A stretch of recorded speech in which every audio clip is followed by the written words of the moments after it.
하나님 말씀 봅니다.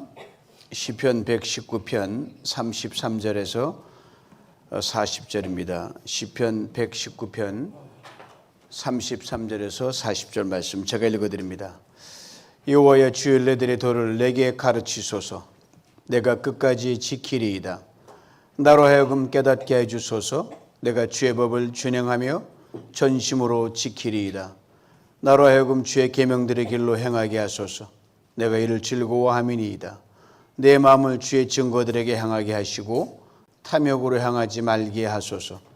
내 눈을 돌이켜 허탈한 것을 보지 말게 하시고 주의 길에서 나를 살아나게 하소서. 주를 경외하게 하신 하는 주의 말씀을 주의 종에게 세우소서. 내가 두려워하는 비방을 내게서 떠나게 하소서. 주의 규례들은 선하심이니이다. 내가 주의 법도들을 사모하여 싸우니 주의 의로 나를 살아나게 하소서. 아멘. 오늘도 복된 날입니다. 하나님께서 오늘 방금 읽은 말씀대로 말씀을 보내어 우리를 살리신다고 하셨습니다. 들을 때 또 말씀을 전할 때 주 성령이 우리 가운데 오셔서 생명의 역사로 충만하게 하실 줄 믿습니다. 하나님의 말씀은 능력입니다. 이것을 가장 극명하게 증거해 주는 것이 바로 우리가 내일부터 읽게 될 모세경의 첫 번째 책 창세기 1장 3절 말씀입니다. 현대인의 성경으로 읽어드립니다. 그때 하나님이 빛이 있으라 하고 말씀하시자 빛이 나타났다. 그때라고 했습니다. 그때가 언젠가는 또 성경을 이렇게 증거합니다. 바로 앞 2절 말씀입니다. 땅이 혼돈하고 공허하며 흑암이 깊음 위에 있었습니다. 이제 두 말씀을 이어봅니다. 땅이 혼돈하고 공허하며 흑암이 온 땅을 덮었을 때, 여기까지는 살 소망이 안 보이잖아요. 절망이잖아요. 그때 하나님께서 빛이 있으라 하시니 빛이 있었다, 이 말입니다. 맞습니다. 하나님의 말씀은 능력입니다. 어둠을 향해 빛이 있으라 하면 어둠이 물러갑니다. 빛이 몰려옵니다. 혼돈은 질서로 바뀝니다. 텅 빈 공허함은 충만함으로 채워집니다. 고로 하나님을 믿는 것이 뭡니까? 말씀 그대로 믿는 겁니다. 그러기에 예수님이 이 땅에 있을 때 참으로 결정적인 말씀하셔서 내 믿음대로 될지어다. 하나님을 사랑하는 건 바로 하나님 말씀을 사랑하는 겁니다. 그리고 하나님을 가까이 하는 게 뭐예요? 하나님 말씀을 가까이 하는 겁니다. 말씀을 사랑하고 말씀을 가까이 할 때 하나님의 능력을 경험합니다. 한번 기도동산, 이 무더운 여름에 기도동산 올라온 사람들이 있더라고요. 한 40대 보이는 히스패닉 같기도 하고 중동 같기도 하고 서늘한 나무 그늘에 앉아서 이 친구가 하고 있는 게 뭐였냐, 무슨 큰 책을 들고 이렇게 넘기고 있는 거예요. 그래서 눈에 띄어서 말을 걸었죠. 성경책 읽고 있냐? 그러니까 Yes, I'm reading the Bible. 너무 반가워서 저보다 낫죠. 대학교 때 성경도 읽는 사람 목사보다 낫지 않아요? 이거 읽는 거예요. 저를 소개했습니다. 이렇게 말해줬습니다. 뜨거운 햇살에 평상복 차림으로 그늘을 쳐 성경 읽는 내 모습이 목사인 내가 보다 너무너무 귀하다. 감동이다. 그랬더니 자신의 삶을 이렇게 제게 소상하게 알려주는 거예요. 목사님, 저는 지독한 알코올 중독자였습니다. 마약 중독자였습니다.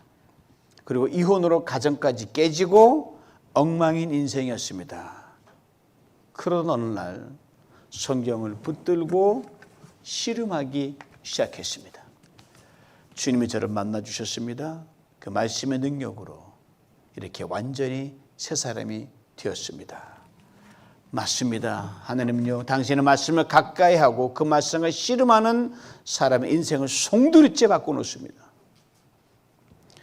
위에서 아래로 바꾸고 안에서 밖으로 확 뒤바꿔 놓습니다. 새롭게 만드십니다. 그리고 미래의 인생길도 여십니다. 사랑하는 성도 여러분, 지금 하나님의 말씀 얼마나 가까이 하고 계십니까? 얼마나 붙들고 씨름하고 계십니까? 당연하죠. 예수 믿는 사람은 하나님의 말씀 가까이 해야 되고 붙들고 씨름해야 되는데 잘 될 때가 있고 안 될 때가 있잖아요. 다 안 된다 그러면 그건 거짓말이죠. 잘 될 때가 있고 안 될 때가 있고 늘 잘 되길 바라는 마음에서 말씀을 나누고 있지 않습니까? 왜 이리도 성경 말씀 붙들고 씨름하는 게 어려울까? 목사인 저와 우리 모두의 고민입니다. 오늘 본문에 오래전 아주 오래전 우리가 동일한 고민을 했다 한 사람이 있어요. 고백을 들어보세요. 여호와여 주의 율례들의 도를 내게 가르쳐 주옵소서. 아무리 눈 떠도 모르겠고 귀 열어도 안 들리고 마음 열어도 안 들리고 어떡합니까? 도를 가르쳐 주시옵소서. 오늘 본문은 딱 8절로 되어 있는데 각 절의 시작이 우리나라랑 구별이 안 되지만 히브리 알파벳에 해라는 걸로 33절도 해, 30절도 해, 40절 해 이렇게 다 끝나요. 똑같이 시작이 돼요. 이 해가 무슨 뜻이냐면 하나님 호흡이란 말이고요. 하나님 거룩하단 말, 하나님의 살아있는 숨결 그 자취를 말하는 거예요. 하나님 당신 붙들고 싶습니다. 당신 호흡 느끼고 싶습니다. 당신 자취를 따라하고 싶습니다. 이 간절함을 담아서 이 시인이 읊조리고 있는 겁니다. 이 말이죠. 하나님 저 당신의 말씀 정말 공부하고 싶습니다. 당신의 뜻 정말 선명하게 알고 싶습니다. 당신 말씀 학교에 저를 평생 학생으로 받아주시옵소서. 그렇습니다. 말씀을 가까이 하고 하나님 말씀 붙들고 씨름하려고 하면 공부하듯이 그렇게 목숨 걸고 덤벼들어야 됩니다. 공부하는 학생에 늘 책이 들려져 있어야 하듯이 우리 그리스도 성경에 들려 있어야 되거든요. 칼 바르트라는 유명한 신학자는 이렇게 말했어요. 예수 믿는 사람은 한 손에는 반드시 성경이 들려 있어야 되고 한 손에는 세상 돌아가는 걸 알아야 되니까 신문이 들려 있어야 된다 이렇게 말했거든요. 오늘 본문은 쉽게 말하면 대학에 입학 허가를 위해 입학 신청하는 신청서나 마찬가지로 도를 가르쳐 주십시오. 도를 가르치려면 도사 밑에 들어가야 되잖아요. 자녀들을 키워보서 아시겠지만 고등학교 맞춰 대학에 진학하려는 자녀들이 입학원 작성할 때 애플리케이션 넣잖아요. 그때 예의 없이 물어보는 질문이 페이퍼를 질문하든 면접관 질문하든 너 도대체 왜 이 대학교에 들어오려고 하냐 묻거든요. 그러면 똑똑한 학생이 이렇게 적을 거예요. 지성과 인격과 재능을 겸비한 사람이라 사회에 공헌하는 것이 제 목표입니다. 거창하게 나와야 될 거 아니에요. 이 학교가 저의 많은 재능을 개발하고 발휘하기에 충분하기에 이 학교는 내게 적합한 학교입니다. 오직 이 학교만이 저를 그런 사람 될 줄 만들 줄 믿습니다 하고 이 면접관이 얘기하는 거예요. 시인도 이런 간절한 마음으로 자기 소원을 아뢰고 있었습니다. 이런저런 것들을 충실히 배우고 싶습니다. 하나님이 선하시고 기뻐하시는 뜻을 정확하게 깨달아서 그것을 행하는 사람이 되고 싶습니다. 그런 강렬한 소원을 고백하고 있는 거예요. 여기서 우리가 잊지 말아야 할 것이 있습니다. 세상의 학교에는 졸업이 있어요. 하나님 말씀 학교는 졸업이 없다는 겁니다. 죽을 때까지 다니셔야 돼요. 죽을 때까지. 그래서 말씀은 평생 공부요. 말씀 학교는 평생 교육원입니다.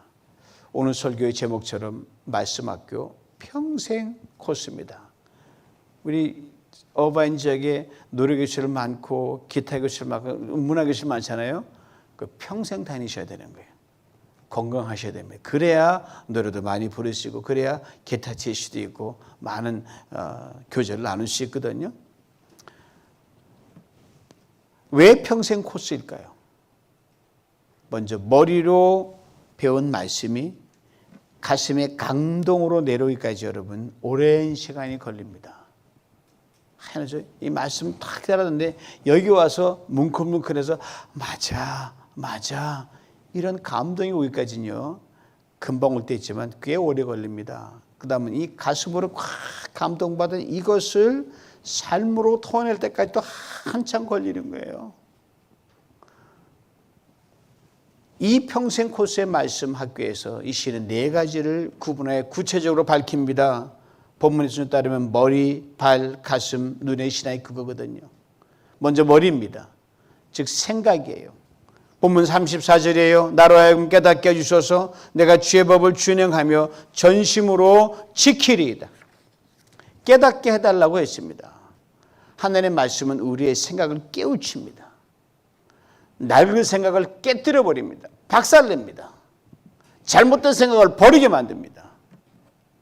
아집과 편견으로 가득 찬 생각을 부셔버립니다. 니체가 한 유명한 말이 있어요. 철학은 뭘로 하는 거냐? 철학은 뭘로 해요?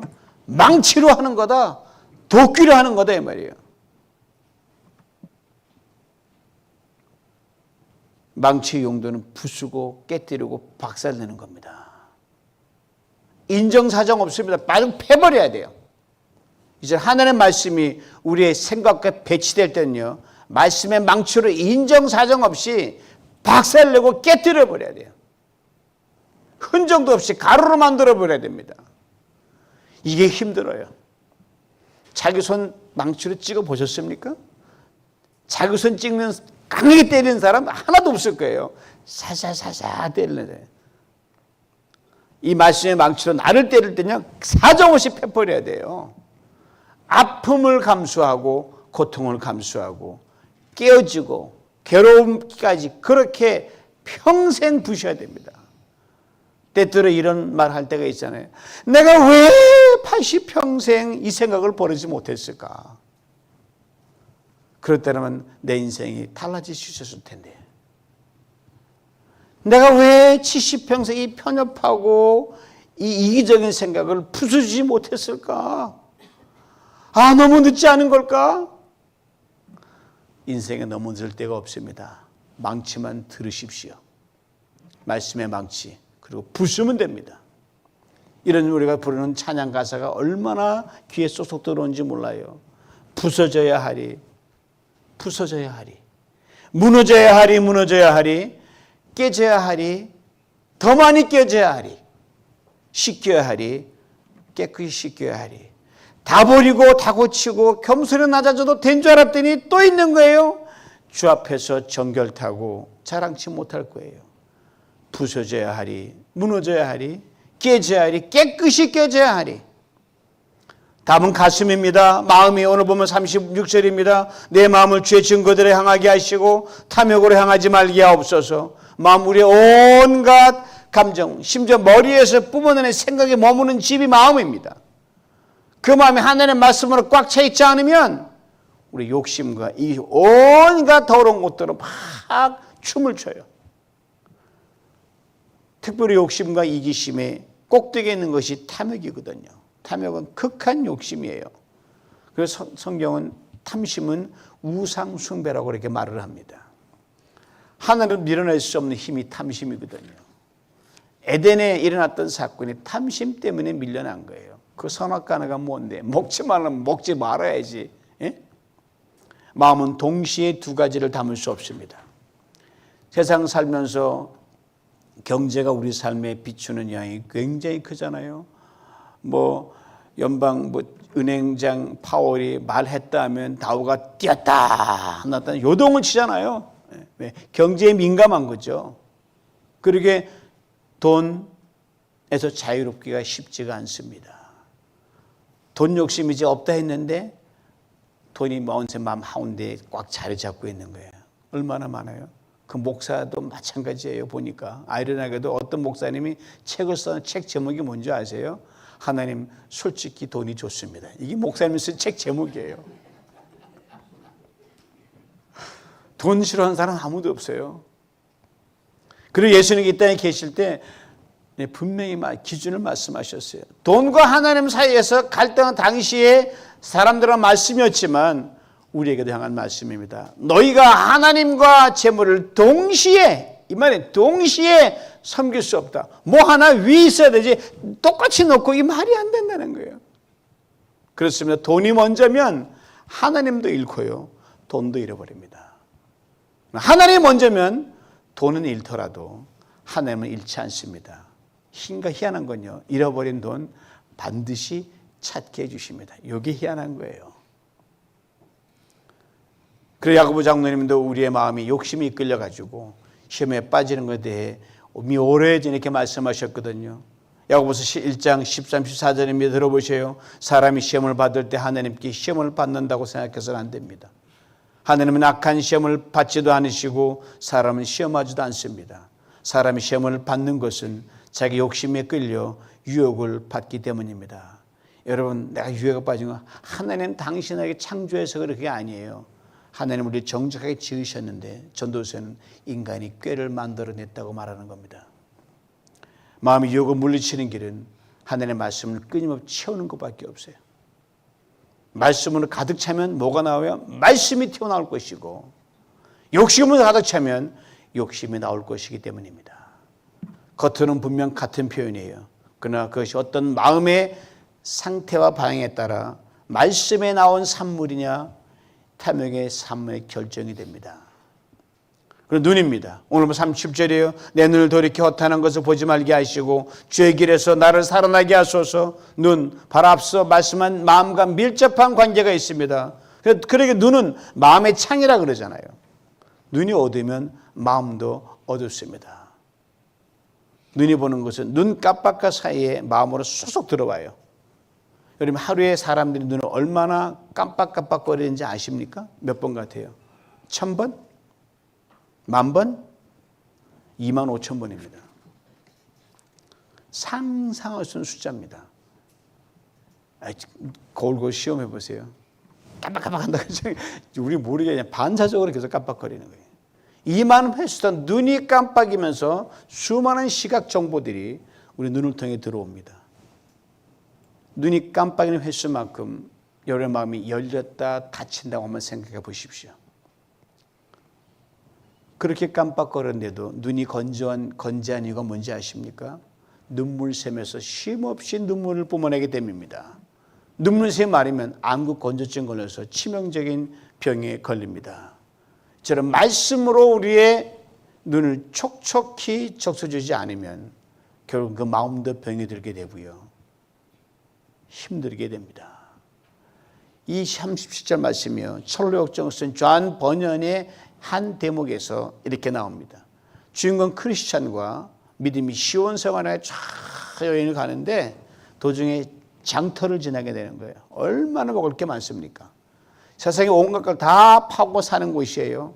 시장에 딱 들어가는 순간 두 사람의 정신이 없는 거예요. 여기도 좋은 거 두루두루 거리는 거예요. 잠시 발걸음을 멈추자 만 데서 이 장사꾼들이 이 물건 사라 저 물건 사라. 그래도 어떤 사람이 코 밑에 대고 요거 사고 가야 돼 이거 사야 돼 이렇게 깜짝 놀란 이 두 사람이 귀를 막아버립니다. 이렇게 부르짖는 장면이 나와요. 하나님, 내 눈으로 허탄한 것 보지 않게 하여 주시옵소서. 상상할 수 없는 시각 정보가 우리 눈에 들어오는 21세기입니다. 이들의 부르짖음이 우리의 부르짖음이 되어야 될 줄 압니다.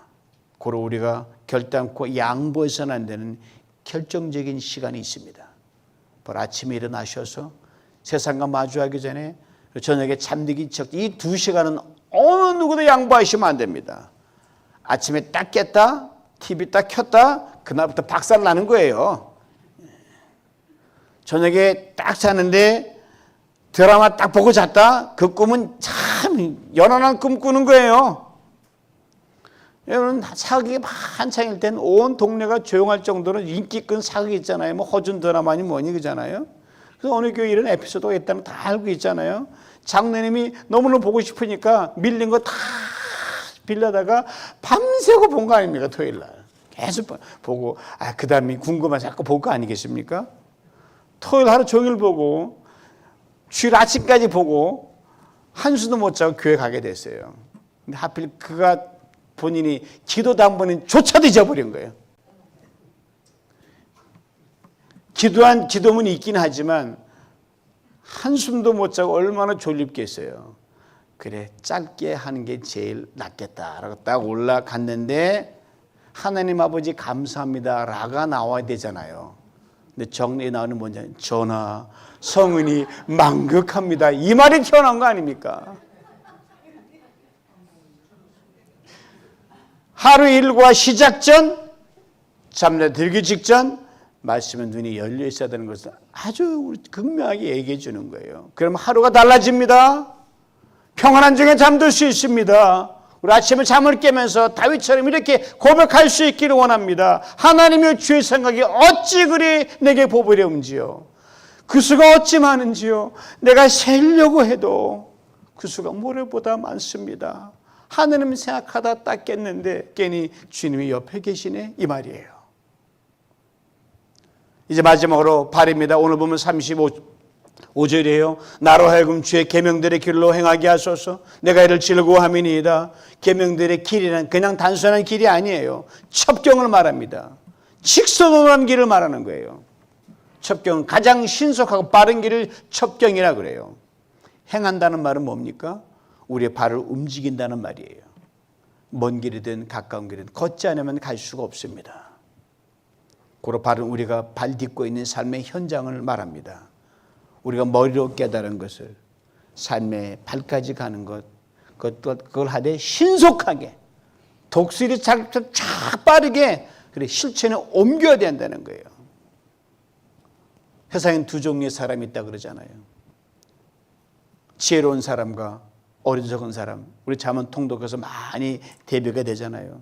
이것도 오늘 말씀에 비추어 이렇게 말씀할 수 있습니다. 지혜로운 사람은 발이 빠른 사람입니다. 말씀에 척경으로 행하기 때문입니다.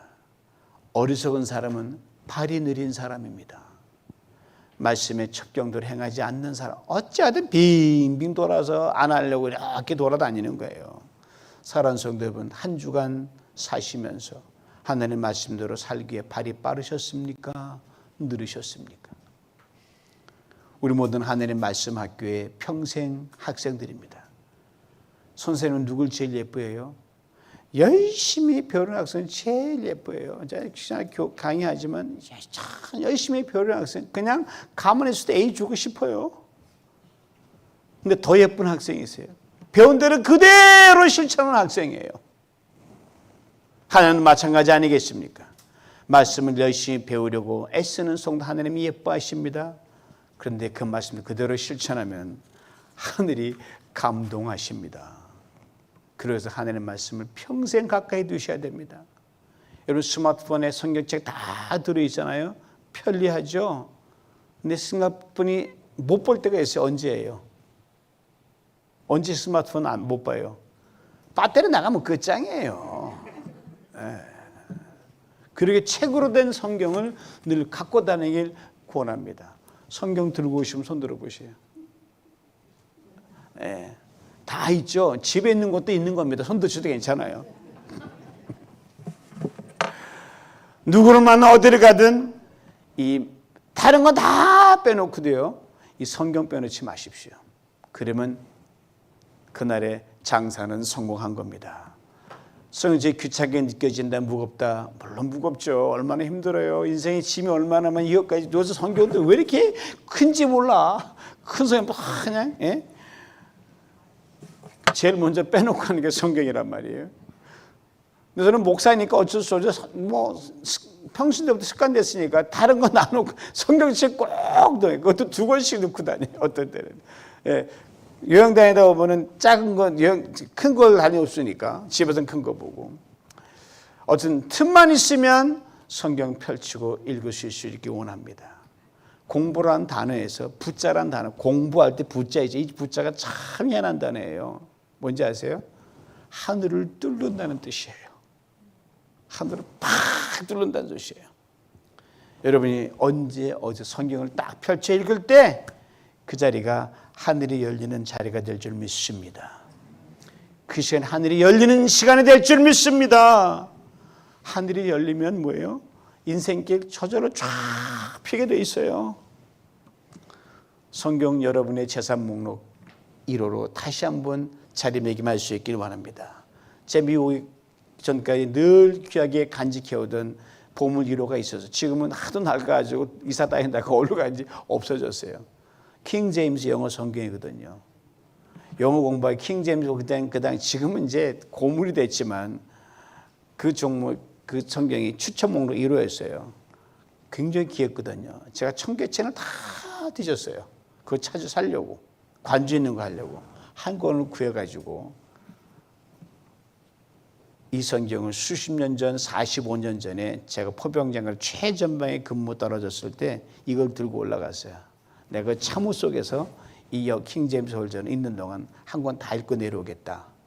수개월을 지나는 동안 콘크리트 참호 속에서 딱 10평 남짓한 그 좁은 공간 속에서 그냥 웅크리고 들어갔다 웅크리고 나와야 돼요. 4명의 부하들과 잠시 배치가 됐었는데 많은 시간이 제게 주어졌어요. 전쟁이 안 나면 거기처럼 편안한 데가 없어요. 부대를 복귀할 때까지 그 성경 일독을 마치겠다는 계획을 세웠는데 그대로 하나님이 하게 해주셨어요. 어떤 일이 일어난지 아셔요? 놀라지 마십시오. 온 우주가 다 열리더라고요. 외로움 들어올 틈이 없었어요. 꽉 차버리는데. 여러분 최전방에서 벌어지는 수많은 크고 작은 위기와 시간들이 실시간으로 있었는데 두려움이 없었습니다. 밥 먹는 것도 잊은 적이 한두 번이 아니었어요. 하나님의 말씀을 읽고 묵상한 시간마다 제 눈을 열어서 귀한 법을 보게 하셨어요. 시편 119편 165 이런 귀한 말씀이 있습니다. 주의 법을 사랑하는 자에게는 큰 평안이 있으니 그들에게는 장애물이 없으리로다. 이 말씀은 저희 그대로 이루어졌어요. 수많은 위기가 있는 동안 일어났어요. 간첩이 넘어오기도 하고 그냥 가다가 지뢰가 터져가지고 소송 가기도 하고 때로는 생사가 불면 그런 때도 있었는데 전쟁이 아닌데도 전방이 위험하거든요. 그런데도 제가 왜 했는지 부하들 데려가는데 요만한 사고 하나 없이 무사히 마치고 내려왔고 세월이 흘러 미국에서 여러분을 만나게 됐다는 거 아닙니까? 이게 바로 말씀을 읽는 따봉 베니핏이에요. 사랑하는 성도 여러분, 말씀은 능력입니다. 말씀을 읽을 때 하나님의 능력이 나타납니다. 말씀을 들을 때 능력이 나타납니다. 말씀을 쓰기도 했잖아요. 암송할 때 능력이 나타납니다. 그리고 더 중요한 건요, 그 말씀대로 살면 최고의 능력이 나타납니다. 말씀학교 평생 코스입니다. 늦었는데 결코 늦지 않습니다. 그러므로 건강 달라고 부르짖으셔야 돼요. 암도 누르다 기도하셔야 돼요. 머리에서 가슴으로, 가슴에서 발로 긴 여정입니다. 머리에 머무고 있으면요 머리만 커져요. 머리 커진 성도들이 얼마나 많은지 몰라요. 가슴이 작아져가지고 또 가슴만 커지면 머리가 커지니까 비틀비틀 정신을 못 차리는 거예요. 이게 손바닥 따다닥 해가지고 날씬하게 여러분들처럼 그러면 놀라운 능력은 해. 뭐처럼가요? 물찬 제비처럼 샤샤샤샤 다녀가실 거예요. 그러게 오늘 시인의 고백처럼 끝까지 잘해내는 것, 잘 지켜내는 것이 무엇보다 중요합니다. 이런 점에서 먼저 내일부터 시작되는 60일 모세오경 통독 이것만이라도 끝까지 잘 달려가시를 축복합니다. 그리고 언젠가 우리 모두는 이 평생 코스인 말씀학교를 마칠 때가 있지 않겠어요? 주 앞에 서게 될 것입니다. 그때 평생 깨닫고 평생 배우고 평생 삶에서 실천했던 그 말씀으로 다져지고 체질화되고 무르익은 그 모습으로 주님을 만나는 감격을 다 누릴 수 있기를 주님의 이름으로 축원합니다. 하나님 보시옵소서. 말씀 앞에 눈을 뜹니다. 귀를 냅니다. 마음을 엽니다. 이 능력으로 살아갈 수 있도록 다시금 무장시켜 주시옵시고 우리 사람들의 말씀 속에서 온갖 금은 보화와 인생의 좋은 것들이 쏟아나는 것을 내가 누리고 마음껏 나눠 누리는 물찬 제비 같은 신앙인으로 갈 수 있도록 축복하여 주시옵소서. 예수님의 이름으로 기도하옵나이다. 아멘.